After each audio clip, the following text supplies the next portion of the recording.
Hello dear student, welcome to my YouTube channel. मैं आपका educator Kishan Bharti आपको अपने चैनल पर स्वागत करता हूं। सो डियर स्टूडेंट, आज का वीडियो आपके लिए बहुत ही ज्यादा हेल्पफुल होने वाला है, क्योंकि दोस्तों आज की इस वीडियो में आपके लिए लाए हैं मॉडल पेपर। दोस्तों ये जो मॉडल पेपर है ये प्रतिदर्श प्रश्न है, ये 2025 का है, जीव विज्ञान। दोस्तों ये जो मॉडल पेपर है ये यूपी बोर्ड का ऑफिशियल मॉडल पेपर है। दोस्तों चलिए देख लेते हैं आज की वीडियो में इस पेपर को सॉल्व करके। देखिए आपका जो पूर्णांक होता है 70 नंबर का पूर्णांक होता है। समय आपका 3 घंटा 15 मिनट का होता है। निर्देश यहाँ पे लिखे हैं प्रारंभ के 15 मिनट परीक्षार्थियों को प्रश्न पत्र पढ़ने के निर्धारित, तो आप जो निर्देश हैं आप वो पढ़ लीजिएगा। चलिए अब पेपर को हम सॉल्व करते हैं। चलिए देखिए प्रश्न संख्या हम एक देखेंगे, प्रश्नोत्तर संख्या एक देखेंगे। एक में क्या होता है, एक में आपका होता है बहुविकल्पीय प्रश्न। चलिए बहुविकल्पीय देखते हैं। का नंबर देखेंगे, निम्नलिखित में से कौन सा पुष्प नर जनन अंग का प्रतिनिधित्व करता है। चलिए अब इनके ऑप्शन देखते हैं। देखिए क्वेश्चन आपका क्या कह रहा है, क्वेश्चन आप ठीक से समझ लीजिएगा, उसके बाद ही आप आंसर दीजिएगा पेपर में। देखिए क्वेश्चन आप 1 से 2 बार अवश्य पढ़ें, जब तक समझ में ना आए तब तक आप टिक ना लगाएं। देखिए क्वेश्चन कह रहा है निम्नलिखित में से कौन सा भाग पुष्प नर जनन अंग का प्रतिनिधित्व करता है। तो चलिए ऑप्शन देखते हैं। ऑप्शन जो फर्स्ट है पुमंग है, सेकेंड ऑप्शन है जायांग है, थर्ड जो ऑप्शन है गुरु बीजाणुधानी है, और फोर्थ ऑप्शन परागण है। तो जो पुष्प के नर जनन अंग का प्रतिनिधित्व करता है वो कौन करता है, तो वो करता है पुमंग। ऑप्शन आपका फर्स्ट सही हो जाएगा। देखिए जो जायांग होता है ये स्त्री का जनन अंग होता है, जो पुमंग होता है ये जो पुष्पों की बात कर रहा हूं यहाँ पर, मानव की बात नहीं कर रहा हूं, ये मनुष्यों की बात नहीं, यहाँ पर जो होते ये पुष्पों की बात। तो जो पुमंग होता है ये पुष्प का जनन अंग होता है, और जयांग जो होता है वो स्त्री का होता है। तो जो इसका प्रतिनिधित्व करता है वो आपका ये पुमंग करता है। तो इस तरह ऑप्शन नंबर 1 आपका सही हो जाएगा। चलिए अब इसके बाद अपना सेकंड देखेंगे। खा नंबर क्या है, देखिए खा नंबर है मनुष्यों में संतान का लिंग निर्धारण होता है। अब देखिए मनुष्यों में जो लिंग निर्धारण होता है, लिंग निर्धारण का मतलब समझिए कि जो मनुष्यों में जो लड़का या लड़की होती है वो किस पर डिपेंड करता है, यानी किसकी वजह से लड़का और लड़की होते हैं। तो वो किसके, चलिए ऑप्शन देखते हैं। ऑप्शन क्या है, माँ के लिंग गुणसूत्र से। ऑप्शन सेकंड जो है अंडाणु के माप से। ऑप्शन थर्ड क्या है, शुक्राणु के माप से। ऑप्शन फोर्थ क्या है, पिता के लिंग गुणसूत्र से। तो मैं आपको बता दूं कि जो मनुष्यों में संतान का लिंग निर्धारण होता है वो पिता के लिंग गुणसूत्र से होता है। ऑप्शन नंबर आपका 4 सही हो जाएगा, पिता के लिंग गुणसूत्र से। देखिए यहाँ पर थोड़ा आप समझ लीजिए कि जो स्त्रियां होती हैं उनमें एक्स एक्स गुणसूत्र होते हैं। कौन से, एक्स एक्स होते हैं। स्त्री हम लिख दें यहाँ पर एक्स एक्स होते हैं। और जो पुरुष होते हैं, पुरुष में होता है एक्स और वाई होता है आपका पुरुष। देखिए जो लिंग निर्धारण होता है, देखिए जैसे जो स्त्री का एक्स गुणसूत्र और जो पुरुष का एक्स गुणसूत्र मिलता है तब वहां पर लड़की होती है, और जो स्त्री का एक्स गुणसूत्र और पुरुष का वायु गुणसूत्र जब मिलता है तब यहाँ पर लड़का होता है। तो जो लिंग निर्धारण होता है वो गुणसूत्रों पर ही डिपेंड होता है, यानी पिता के गुणसूत्रों पर ही डिपेंड होता है लड़का और लड़की होना। चलिए इसके बाद प्रश्न नंबर हम 3 देखेंगे। तीसरा क्या है, ग नंबर। देखिए जेनेटिक इंजीनियरिंग का उपयोग होता है। देखिए जेनेटिक इंजीनियरिंग का उपयोग होता है, तो इसका उपयोग कहाँ होता है, जेनेटिक इंजीनियरिंग पूछे या जीन इंजीनियरिंग पूछे, दोनों बात एक ही है। तो चलिए इसके ऑप्शन देखते हैं। ऑप्शन फर्स्ट है चिकित्सा में, सेकंड है कृषि में, थर्ड है इन दोनों में, फोर्थ है किसी में नहीं।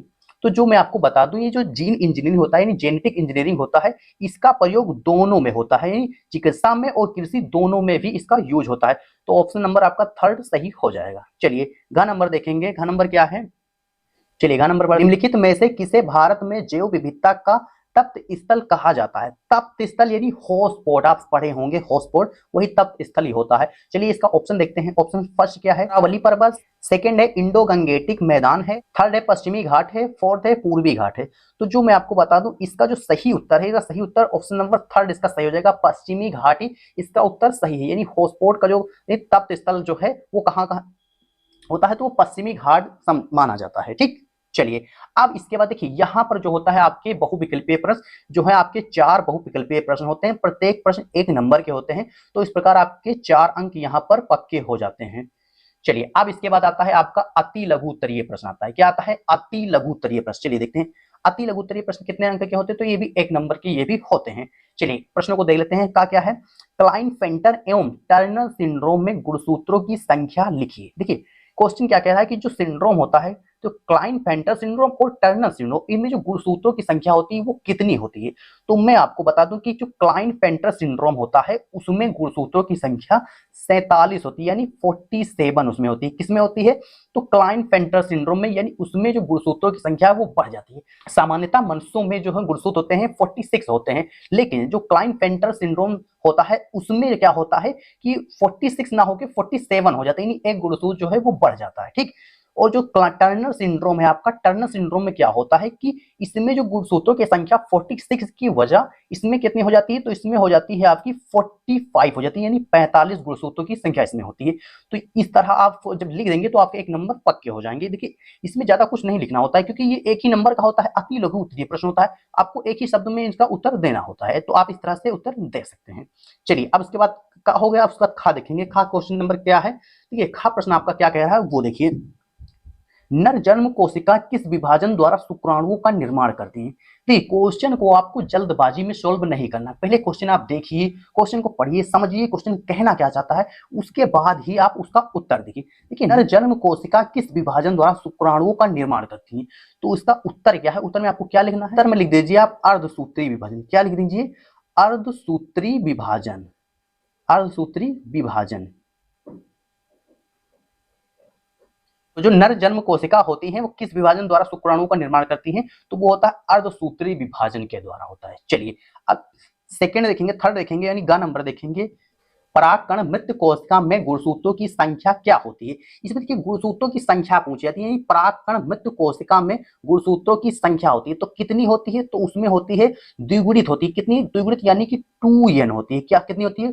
2n होती है, यानी द्विगुणित होती है। परागकण मृत कोशिका में गुणसूत्रों की संख्या द्विगुणित होती है। द्विगुणित यानी 2n आप लिख दीजिए या फिर द्विगुणित लिख दीजिए, बात दोनों एक ही है। चलिए अब इसके बाद अपना घ नंबर देखेंगे। प्रश्न घ नंबर की क्या है? उस एंजाइम का नाम लिखिए जो डीएनए अणुओं को खंडों में तोड़ देता है। तो उस एंजाइम का मतलब यहाँ पर नाम लिखना है, जो डीएनए के जो अणु होते हैं उनको खंडों में तोड़ देता है। तो उस एंजाइम का नाम क्या है? तो उस एंजाइम का नाम है प्रतिबंधन। चलिए हम यहाँ लिख देते हैं प्रतिबंधन। प्रतिबंधन एंडोन्यूक्लाइज।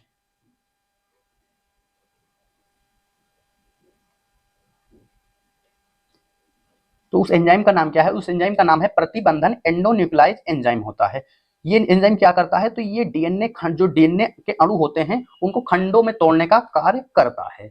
चलिए अब इसके बाद हम प्रश्न अपना देखेंगे। समष्टि में परिकल्पित पिरामिड किस प्रकार के होते हैं? देखिए क्वेश्चन क्या कह रहा है? समष्टि में परिकल्पित पिरामिड किस प्रकार के होते हैं?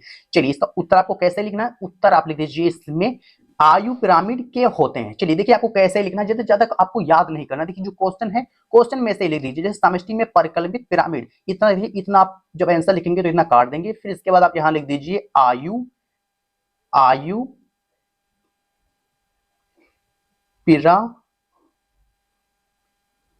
पिरामिड। आयु पिरामिड के होते हैं, के होते हैं। तो ये इसका उत्तर हो जाएगा। चलिए अब देखिए यहाँ पर देखिए जो अति लघु उत्तरीय प्रश्न होते हैं ये कितने होते हैं? तो ये 5 प्रश्न होते हैं, प्रत्येक प्रश्न 1 नंबर के होते हैं। तो टोटल आपका यहाँ 5 अंक हो जाते हैं आपके पक्के। 5 अंक का ये हो गया। चलिए ठीक। अब उसके बाद आता है आपका अति लघु उत्तरीय प्रश्न फर्स्ट होता है। क्या होता है? फर्स्ट। अति लघु उत्तरीय प्रश्न फर्स्ट आपका होता है। चलिए अति लघु उत्तरीय प्रश्न देखिए कितने अंकों के होते हैं वो आप यहाँ पर समझ लीजिए कि जो अति लघु उत्तरीय प्रश्न होते हैं वो 2 अंकों के होते हैं। कितने अंकों के? 2 अंकों के होते हैं। चलिए अब अति लघु उत्तरीय प्रश्न क्या है? चलिए वो समझिएगा यहाँ पर।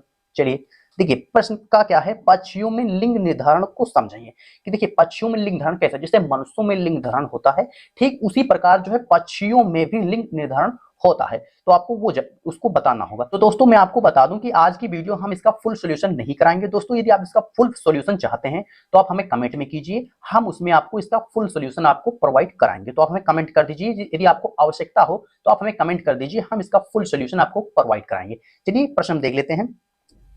खा नंबर देखेंगे। खा नंबर क्या है? वाटसन तथा क्रिक द्वारा प्रस्तुत डीएनए द्विकुंडलित मॉडल का स्वच्छ नामांकित चित्र बनाइए। देखिए वाटसन तथा क्रिक ये दो एक वैज्ञानिक थे, इन दोनों ने क्या किया कि डीएनए के जो द्विकुंडलित मॉडल है उसको प्रस्तुत किया। देखिए वो क्या होता है, उसका चित्र कैसे बनता है, तो स्क्रीन पे देख लीजिए, स्क्रीन पे आपके सामने है। तो इसी प्रकार का ये होता है, यानी डीएनए का द्विकुंडलीय मॉडल यही होता है। तो दोस्तों इस फिगर को आप जरूर बनाना से सीख लीजिए, क्योंकि ये परीक्षा में जरूर पूछा जाता है। देखिए यहाँ पर देखिए कि ये प्रश्न जो है 2 नंबर में पूछा गया है। यदि 2 नंबर में पूछा जाता है तो केवल और केवल आप यहाँ पर फिगर बना दीजिए, उसके बाद आप लिखना नहीं है। यदि आपसे 4 अंकों में पूछता है तो आपको फिगर बनाना होगा और उसकी जो उसके अंतर्गत आपको लिखना होगा। तो यहाँ पर आपको लिखना कुछ नहीं, केवल देखिए प्रश्न में क्या कह रहा है, वाटसन तथा क्रिक द्वारा प्रस्तुत डीएनए के द्विकुंडलीय मॉडल का स्वच्छ नामांकित चित्र है। यहाँ पर डेफिनेशन और उसके अंतर्गत लिखने का नहीं कह रहा, तो आप नहीं लिखेंगे।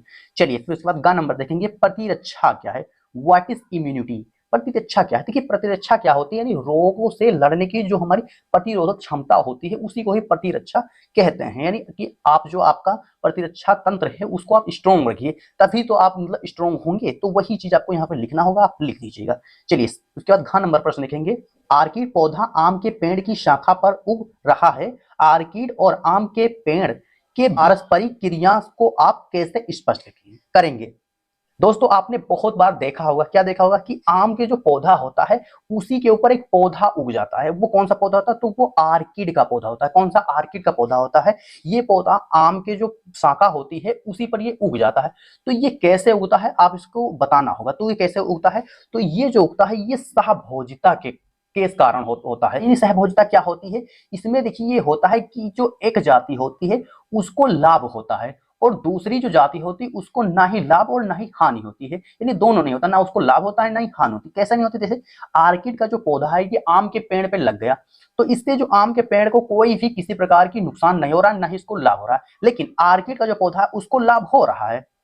तो यही है, तो आपको इसको लिख के समझा देना, इसके लिए आपको 2 अंक यहाँ पर दिए जाएंगे। चलिए अब उसके बाद हम देखते हैं अपना अड़ा नंबर क्या है। अड़ा नंबर देखेंगे, देखिए यहां पर क्या है, एक स्थलीय पारितंत्र में अपघटन चक्र का आरेख निरूपित कीजिए। दोस्तों ये पारितंत्र चैप्टर से आ गया है। दोस्तों मैं आपको बता दूं कि आपकी जो परीक्षा है, परीक्षा में केवल और केवल आपसे 4 से 5 ही जो आपके चित्र बनाने को आते हैं, आरेख और चित्र वही बात एक ही है, वो 2 बनाने को जो आते हैं। तो मैं आपको बता दूं कि जितने भी सारे इंपॉर्टेंट चित्र हैं यानी आरेख हैं, सभी को हम एक वीडियो लाएंगे आपके लिए, उसी में आपको हम सभी प्रोवाइड करा देंगे, आपको कहीं और ढूंढने की जरूरत नहीं पड़ेगी। तो जितने भी सारे यहाँ पर इंपॉर्टेंट डायग्राम है उनकी एक वीडियो आने वाली है, तो दोस्तों आप जाकर वो वीडियो देख लीजिएगा। तो दोस्तों वीडियो देखने के लिए आप चैनल सब्सक्राइब कर लीजिए, ताकि जब हम वीडियो अपलोड करें तो उसकी नोटिफिकेशन आपको मिलती रहे। चलिए अब इसके बाद नेक्स्ट देखेंगे। इसके बाद नेक्स्ट आता है लघु उत्तरीय प्रश्न, सेकंड आता है। कौन सा आता है, सेकंड। देखिए ये 2 आते हैं, यानी लघु उत्तरीय जो प्रश्न होते हैं ये फर्स्ट और सेकंड करके आते हैं। जो फर्स्ट होता है वो 2 नंबरों में पूछा जाता है और जो सेकंड होता है वो 3 अंकों में पूछा जाता है। चलिए अब इसमें प्रश्न क्या है वो प्रश्न देख लेते हैं। देखिए प्रश्न हमारा क्या है, लघु बीजाणु धानी तथा गुरु बीजाणु धानी के बीच कोई 3 अंतर स्पष्ट कीजिए। देखिए जो अंतर पूछने को आता है, अंतर पूछने को काफी सारा पूछे जाते हैं, तो अंतर आप जरूर से जरूर याद कर लीजिए। यदि आप इसका जवाब देते हैं तो इसके लिए आपको 3 अंक यहाँ पर दिए जाएंगे। चलिए सेकंड देखेंगे, खा देखेंगे, हमारे समाज में लड़कियां पैदा होने पर दोष केवल महिलाओं को दिया जाता है, बताएं कि यह क्यों सही नहीं है। देखिए हमने आपको अभी शुरुआत में ही बताया है कि जो लिंग निर्धारण होता है वो पुरुष के गुणसूत्रों पर डिपेंड होता है। इसमें हमें स्त्रियों को किसी प्रकार का कोई हमें दोस्त नहीं देना चाहिए, क्योंकि स्त्रियों में जो होता है वो एक्स गुणसूत्र होते हैं और पुरुष में होते हैं एक्स वाई होते हैं। तो जो लिंग निर्धारण होता है वो वाई गुणसूत्र के ही कारण से होता है। तो इसलिए हमें कभी भी स्त्रियों को इसका दोष नहीं देना चाहिए, यानी कि जो लड़कियां पैदा हो रही हैं तो इस पे हमें स्त्रियों को दोष नहीं देना चाहिए। आप इस तरह से आप समझा दीजिएगा। चलिए अब इसके बाद ग नंबर देखेंगे, एक संकर क्रॉस का उदाहरण देते हुए मेंडल के प्रभाविता नियम की व्याख्या कीजिए। देखिए मेंडल के नियम जो है बहुत ज्यादा इंपॉर्टेंट है, इनके तीनों नियम आपके लिए बहुत ही ज्यादा इंपॉर्टेंट है परीक्षा के लिए, तो आप तीनों नियम आप याद कर ले। देखिए यहाँ पर प्रभाविता का नियम आपसे पूछा गया, मेंडल के कितने नियम थे, तो मेंडल भाई इनके 3 नियम थे, एक प्रभाविता का था, दूसरा स्वतंत्र अभियोजन का था। तो इस प्रकार से इनके 3 नियम थे, आप तीनों नियम पढ़ लीजिएगा। चलिए इसके बाद घ नंबर देखेंगे, डीएनए कुंडलीन की कौन सी विशेषता ने वाटसन व क्रिक को डीएनए प्रतिकृति के सेमी कंजर्वेटिव रूप को कल्पित करने में सहयोग किया, इसकी व्याख्या कीजिए। देखिए ये क्वेश्चन आपके लिए बहुत ही ज्यादा इंपॉर्टेंट है। यदि आप ये क्वेश्चन करते हैं तो आपको यहाँ पर 3 अंक आपको यहाँ पर दिए जाएंगे। इस क्वेश्चन को करने के लिए आपको 3 अंक आपको निर्धारित है, आपको वो मिलेंगे। तो दोस्तों ये क्वेश्चन आप बहुत ज्यादा इंपॉर्टेंट आप उसको तैयार कर लीजिएगा। चलिए इसका 5वां देखेंगे, 5वां क्या है, पांचवें में है मलेरिया परजीवी के जीवन चक्र का स्वच्छ एवं मांकित चित्र बनाइए। देखिए चित्र आपके लिए बहुत ही ज्यादा इंपॉर्टेंट है। चित्र आपको हमने बताया 4 से 5 चित्र पूछे जाते हैं, नहीं 5 से 6 भी हो जाते हैं, तो 6 जो होता है वो अथवा में आ जाता है। तो आपको सामान्य तौर पर 4 से 5 ही चित्र आपको बनाने के लिए आते हैं पेपर में, तो आप चित्र जरूर तैयार कर लीजिए। खा नंबर क्या है, जैविक के अध्ययन ने संक्रमण रोग को नियंत्रित करने में किस प्रकार हमारी सहायता की है। देखिए बहुत ही ज्यादा इंपॉर्टेंट क्वेश्चन आता है परीक्षाओं में, तो ये क्वेश्चन काफी बार ये भी पूछा गया है। इसके बाद नंबर देखेंगे, जैव उर्वरक किस प्रकार से मृदा की उर्वरकता को बढ़ाते हैं। यानी जो जैव उर्वरक होते हैं वो मिट्टी की जो उत्पादन करने की जो क्षमता है वो किस प्रकार से बढ़ाते हैं। चलिए उसके बाद घ नंबर देखेंगे, वैक्यूलोवायरेसिस क्या है, इसको आपको बताना होगा। इसके लिए आपको यहाँ पर 3 अंक यहाँ पर भी दिए जाएंगे। चलिए अब उसके बाद छठा प्रश्न आता है। देखिए यहाँ पर देखिए कि जो प्रश्न आते हैं, देखिए इसमें क्या होता है कि जो आपका जो 4 नंबर प्रश्न होगा, इसमें देखिए यहाँ पर जो 4 नंबर है इसमें कितने प्रश्न दिए हैं, तो इसमें भी 4 प्रश्न दिए हैं। ठीक, अब उसके बाद जो पांचवा आया है, देखिए पांचवे में देखिए कितने प्रश्न, 1 2 3 4 प्रश्न इसमें पूछा गया। इस प्रकार छठा आया तो इसमें कितने प्रश्न होते हैं, तो इसमें भी आपके होते हैं 1 2 3 4, यानी कुल मिला के 4 प्रश्न सभी में होते हैं और सभी 3 अंक के होते हैं। देखिए छठा प्रश्न क्या है, छठा प्रश्न निम्न पर टिप्पणी लिखिए। टिप्पणी देखिए फर्स्ट क्या है, पीसीआर पे आपको टिप्पणी लिखना होगा। सेकंड क्या है, प्रतिबंधम एंजाइम, वही जो एंजाइम है आपको हमने जो शुरू में आपको हमने एंजाइम बताया था उसी पर आपको यहाँ पर टिप्पणी लिखना है। उसके बाद खा नंबर क्या है, खा नंबर देखिए यहाँ पर खा नंबर है, जैव प्रौद्योगिकी का कृषि क्षेत्र में क्या उपयोग। देखिए जैव जो प्रौद्योगिकी है यानी कि इसका कृषि में क्या उद्देश्य है, तो इसका आपको उत्तर यहाँ पर देना होगा। गा नंबर क्या है, परजीवी जंतु से आप क्या समझते हैं, कोई एक उदाहरण दीजिए। देखिए परजीवी जो जंतु होते हैं उनको आपको उदाहरण देना होगा। पर का अर्थ देखिए यहाँ परजीवी का अर्थ समझ लीजिए। परजीवी का अर्थ होता है, देखिए पर का अर्थ होता है नहीं दूसरा, नहीं दूसरे, ठीक, और जीवी का अर्थ होता है नहीं जीवन, जो दूसरे के जीवन पर निर्भर होते हैं उन्हें परजीवी जंतु कहते हैं। चलिए इनका उदाहरण क्या होता है, आपको उदाहरण आपको देना होगा। चलिए घ नंबर देखिए, घ नंबर क्या है, निम्नलिखित में अंतर स्पष्ट कीजिए। अब देखिए यहाँ पर घ नंबर में अंतर आपको स्पष्ट करना है। देखिए पहले में क्या है, उत्पादन एवं अपघटन में अंतर दीजिए। दूसरा क्या है, परजीविता एवं सहभोजिता में अंतर दीजिए। देखिए दोनों के लिए देखिए यहाँ पर अंक यहाँ पर निर्धारित हैं, आपको अंक दिए जाएंगे। देखिए यहाँ पर आपको दिखाना होगा, इसलिए हम फिर से आपको बता रहे हैं। देखिए यहाँ घ नंबर प्रश्न निम्नलिखित में अंतर स्पष्ट कीजिए। अंतर किसमें आपको देना है, देखिए उत्पादन एवं अपघटन में देना है, और दूसरा क्या है, परजीविता एवं सहभोजिता पर आपको अंतर, दोनों में से एक पर आपको अंतर स्पष्ट करना है। चलिए अब इसके बाद आपका आता है दीर्घ उत्तरीय प्रश्न। कौन सा आता है, दीर्घ उत्तरीय प्रश्न। दीर्घ उत्तरीय जो प्रश्न होते हैं ये कितने प्रश्न आपसे पूछे जाते हैं, तो परीक्षा में आपसे ये 3 प्रश्न पूछे जाते हैं। कितने प्रश्न, 3 प्रश्न पूछे जाते हैं। और इसमें तो एक बहुत बड़ी मजेदार की बात होती है, कौन सी, कि इसमें अथवा करके प्रश्न दिए जाते हैं। यदि आप ये नहीं कर पाते तो आप ये कीजिए या फिर ये कीजिए। तो इस प्रकार से इसे कई सारे प्रश्न दिए जाते हैं, लेकिन आपको करना केवल और केवल 3 ही होते हैं। चलिए पहला देखते हैं, 7वां देखेंगे प्रश्न, मनुष्य के नर जनन तंत्र का सचित्र वर्णन कीजिए, इसमें शुक्राणु कहाँ संचित होते हैं।